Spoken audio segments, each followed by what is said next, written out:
A little bit of a different video. I want to talk about everything that is very frustrating right now in Battlegrounds and things that I don't understand and things that are annoying to not just me but a lot of different players and that are pretty toxic in the current meta. So disclaimer, first of all, I do like the meta. There's a lot of playable things, a lot of tribes that you can go with. There's some hero diversity, but less than before. So overall, I don't think the meta is too toxic. I think it's alright and fun to play in. But let's get into the issues now. So Light Fang and Menagerie sucks, right? Now let's identify why. Because usually what I say is if it's a Menagerie meta, it's a good and healthy meta. Because if Menagerie is playable, that means Stats is playable. You can just stay on 4 or 5 big jugs, play a random board if you hit nothing with different tribes, and get strong and scale up. Light Fang also is just passive scaling gradually. It's not insane scaling, so if that is good enough, that means that there's no insane spikes or insane early scaling. And Menagerie means that every game is savable, so even, again, if you hit nothing, you can just go whatever. Bran is just a slower Light Fang, but with more potential late game. Right now, Bran is a combo card. You take it if you want to do like a mulligan on lookout stuff in the late game. That's about it. Or if you're playing like Flurgle Murlocs, but that's rare. Or Jandis.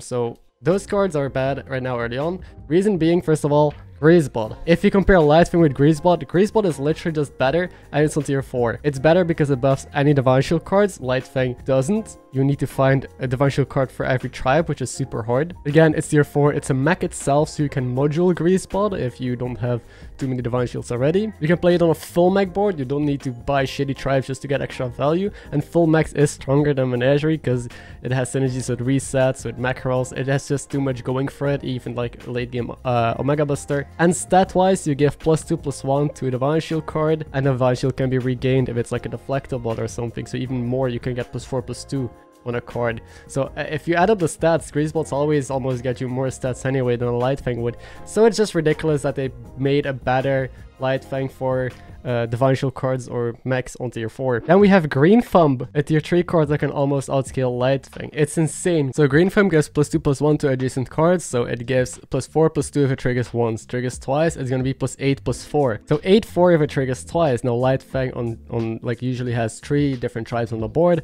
If you get lucky, you find a 4th tribe. 5 is super unlikely. So let's say you find early Light Fang, which is tier 5, 2 tiers higher. It's a 2/2 body. It gives you +6/+6.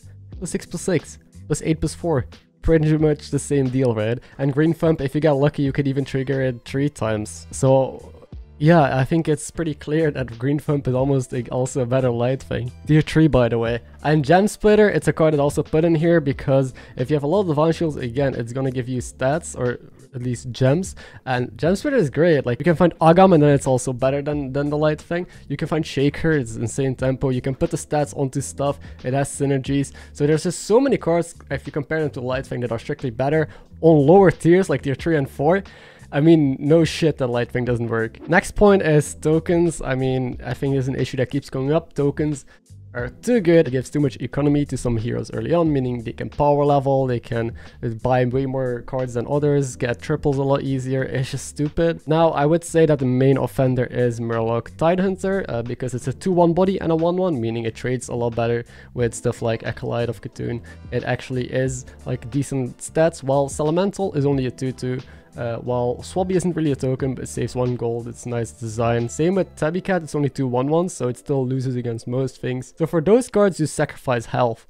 Just the Murloc is a big issue, especially since it is too abusable with good heroes. There's too many heroes that can absolutely blow out lobbies if they hit tokens, and then there's heroes that don't care about tokens, so it is like day and night difference. Another thing that I don't understand is that they reversed some decisions. Like they took out the tier 1 Divine Shield card, Righteous Protector, because it was too strong with Dancing Daryl, with Cthulhu. Just having like a tier 1 card with Divine Shield is too busted. And then we got Bubbot, which is a 2/1 Divine Shield and the mech, arguably better. I don't know why. They even took out Anoyotron and the 2/1 Taunt Divine Shield, like 2 Divine Shield cards on tier 2 and 3, I think, because they were too strong. They were way too good. And they just reintroduced more better Divine Shields later on down the line. Like they make decisions to balance the game and then just fall back on what they did and just make the same mistake. Like Cobalt, for example. Cobalt was a 6-3 mech, and if you played another mech, it gained Divine Shield. So basically it is Deflectobot, but you would have to play a mech first to give it Divine Shield. So then they changed it to Deflectobot, which was kind of a nerf because it was only a 3-2, but it did start with a Divine Shield. So I'm not even sure if it was a nerf, they just kind of reworked it. I think they made it a little bit weaker, but the issue now is that Deflectobot was so strong and they buffed it. They give Deflectobot +1 attack now, or from +1 attack to +2 attack whenever you summon a mech on the board. I still don't understand that change. Deflectobot is still so nuts. Mackerel, one of the most toxic cards in the game, was a 6-drop Murloc that, well, gets a shield if something loses a shield. And with Megasaur especially, super toxic. But yeah, literally toxic. They got removed because they were absolutely broken, and now we see Mackerel. Now there's no Megasaur, but I mean mechs have a full Divine Shield board anyway, so the same issue is still there. And you can't poison it, but it's a tier lower. It's a mech, so with Buster, it can resummon with Kangors.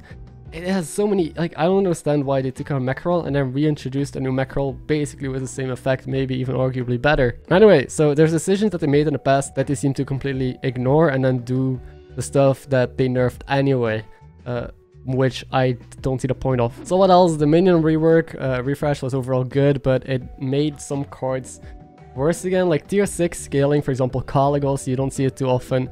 Reason being you have better scaling on tier 3 and 4 again. Targosa Promo Drake scales better than Caligos because it's like so many tiers lower, so much easier to roll, and it's passive. You just play it and it scales. You don't even have to put any money into it. If you have a Caligos, you need to spend 2 gold, well 3 gold to buy a card and 1 gold to sell. You need to roll Battlecry cards, and then you buff up your board of dragons that you still need to buy and fill out the board with. So you can see all of the issues that exist here. So they are just like the existing scaling, they're like letting it go, and they're just putting stronger stuff on lower tiers. Like again, Lightfang, we now have stronger scaling on tier 3-4. Caligos, now better dragon scaling tier 3-4. And that makes the lobbies faster. That means that indeed greedy metas are slowly getting worse and worse, and you just want to hit the early stuff, which isn't necessarily healthy for the game. Like we do have damage cap now, but I don't think that will make too big of a difference here. I can compare to standard, like every new expansion that drops, all the new cards are just power creeps, are just stronger than the previous one.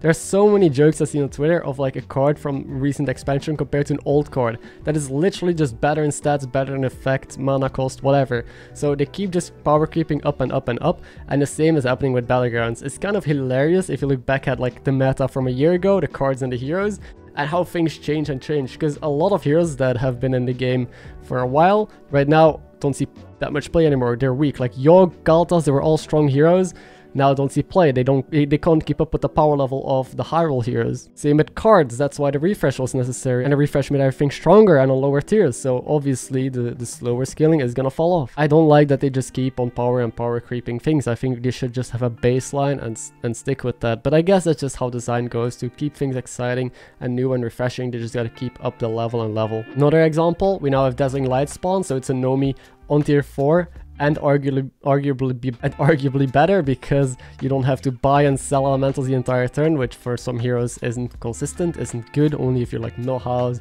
maybe Nosdorm or something like that. And Dazzling Light spawn, you can set up your board. A lot of people just set up a good board for Avenge because Avenge is so strong, which I'll talk about in a second. They just buy the Acolytes of Cthulhu already, all the Reborn stuff, so that way if you hit a Dazzling, you're already gonna have multiple triggers, and in 2 turns you have a massive board of elementals. Another issue is tier 1. Like the basic curve barely sees any play, which is people just going to tier 2, staying there for 2 turns, and then going to tier 3, because tier 2 is so shit. Tier 2 has nothing anymore. Like it only party elements on Multirock if you're like Arana, but other than that, tier 2 is garbage. And that's why people either power level to tier 3 with just 3 on 3 the power level, or with Jeeve curve, or people stay on 1 for a lot longer, because 1 jobs are better than 2 jobs, since you have so much like Avenge stuff. You want to set up for Avenge again because you want to triple into 4 jobs and hit the broken Avenge cards, which I'll talk about.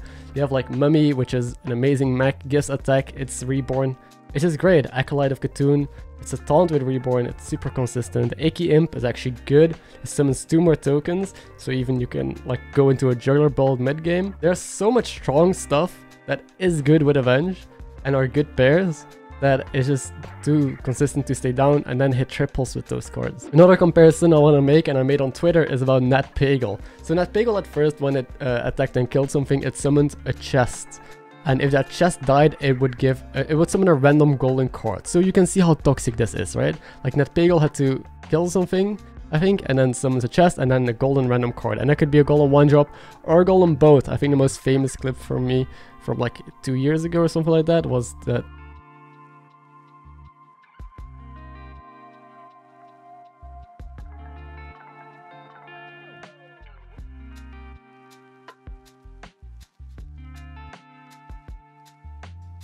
So yeah, that issue got fixed. Pegel was changed. The same reason why both left the game. Like a lot of high damage cards got changed. But then they make a hero like Sneed. And Sneed is literally just that. Sneed is turning every card in your board into a guest quarter and putting crazy damage on the board out of nowhere. The issues that they resolved previously, they're reintroducing again. And again, of course, you'll have the same result and the same problems pop up. Now the new NetPegel gave you a card once it hit something and it was able to kill that. So most of the time it gives you one card, but if you bump into Divine Shield, too bad. If you bump into a card that's too strong, too bad. If it gets sniped, too bad. So most of the time it gave you 0 cards. You almost rarely got like 2 cards out of it. And that was a tier 5 pirate. Now we have Impatient Doomsayer, which is a tier 4 card with 6 HP, so even less likely to die. Now Avenge 4, but still, Avenge 4 is pretty easy consistently to trigger. Most of the time you can trigger it twice a turn, sometimes even 3. And it gives you 1 tribe, it gives you demons. This means that it's so easy to hit triples, so yeah, and pairs and synergies and just build a board. So this is basically just a much better and consistent Pegel on a lower tier. Same with Witchwing. Nest Matron gives you battle cries. Now that's not 1 tribe, but battle cries can be tokens, which is a lot of good money, can give you buffs, can give you a lot of triples again. So they just put better NetPegels on lower tier. So again, power creep setting in. And you can see why that's leading to issues with the current meta. Most of the cards that I talked about are new cards that are just strict power creeps on things that happened before, and you can see that the current existing cards in the meta weren't power crept, they were the same level, so they fell behind and they just can't compete. Again, I want to talk about Mechanotank, the biggest issue right now I see, because Jugglers is fine to me. You would need to play Demons, and Jugglers doesn't really have a good late game. It counters Max pretty well, and you know, it's good tempo, but it can also be countered by Zap. So Jugglers I don't have too big of an issue with. It is strong, but it's fine to me. But then you have Mechanotank.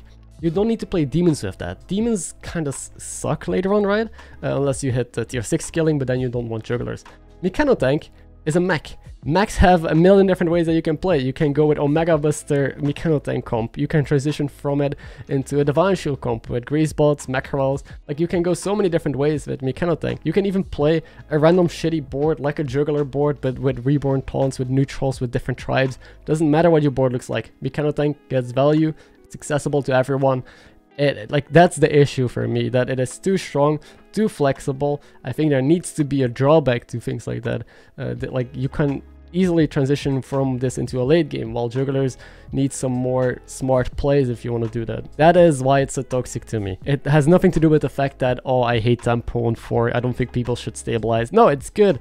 Just, I think the design had to be a bit different. Maybe make this a neutral card, tone down the damage a bit, maybe give it less health so it's easier to get sniped, even though it has 3 health already. It's ridiculous. Now onto heroes, because heroes are actually a big issue right now as well. We've had good metas where a lot of stuff is playable, but right now it's not one of those.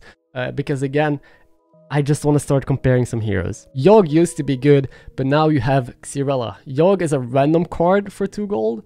You give +1/+1, sure, but Xyrella also technically gives you some stats, because with Xyrella you stay down on tier 1 very often, so you can target with your hero power, and if you buy like a mummy or tokens, or there's so many cards that get buffed from your hero power even though you turn it into a 2/2. So yeah, it's just easier to farm triples, it's easier to also get some tempo, get ahead, get money, compared to Yogg, who has basically nothing. And then let's talk about Cariel, Guff, and Queen Whack-Toggle. They basically have the same hero power, right? Like, they all kind of do the same. Like, on tier 5, most of the time, they all give +5/+5 to their board or something like that, sometimes less. It's ridiculous how bad these hero powers are. They give consistent bad buffs. There's so many heroes that, for too much money, give consistently bad board-wide buffs. Like, these 3 heroes are literally pretty much the same heroes design-wise. Like, there's small differences. With Cariel, it doesn't matter what you have, it just matters on your tavern tier. With Guff, it also matters on your tavern tier, I guess, and it doesn't matter what you have. And with Queen Whack-Toggle, it's just about how many tribes you have on the board, so I guess you could do it earlier on lower tiers, but then you buff shitty cards, so they're the same. And then we have Red King, which I also kind of want to include because he's even worse. Like, early game, sometimes you get a buff, you would have to buy bad cards though that are no pairs, no synergies, you need good shops. Red King is consistent bad buffs, or sometimes even no buffs. Why are these heroes not looked at, removed, buffed? I don't know. I don't know. They keep adding new heroes. Nothing is being changed though. They keep adding onto the pile, keep on like putting new heroes in that are generally pretty strong and above normal power level.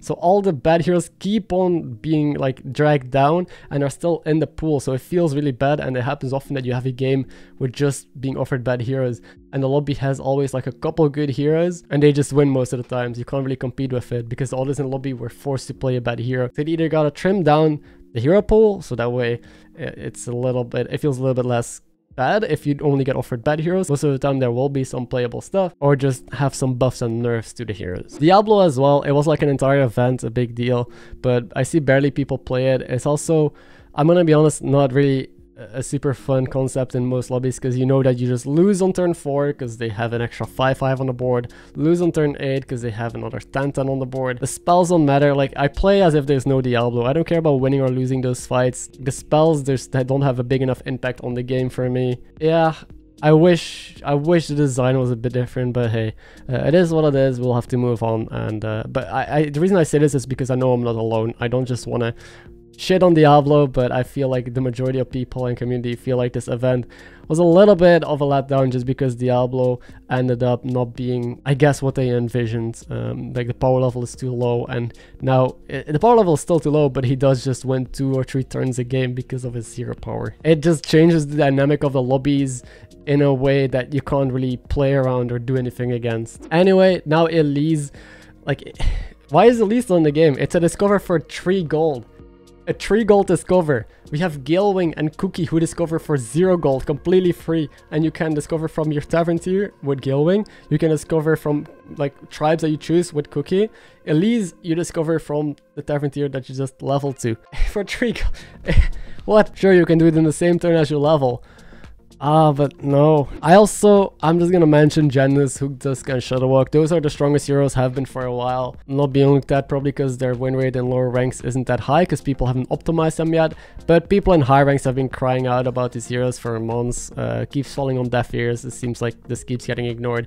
Main offender again, tokens. These heroes are only good because of tokens, or mainly good because of tokens. Please just have a look for the sake of the integrity of some lobbies. Some lobbies you just have no game to play because Janus hit a token on 1, because Hookdusk has 5 triples, or Shadowwalk has like 3 or 4 6 drops on turn 6. Lich Bazial.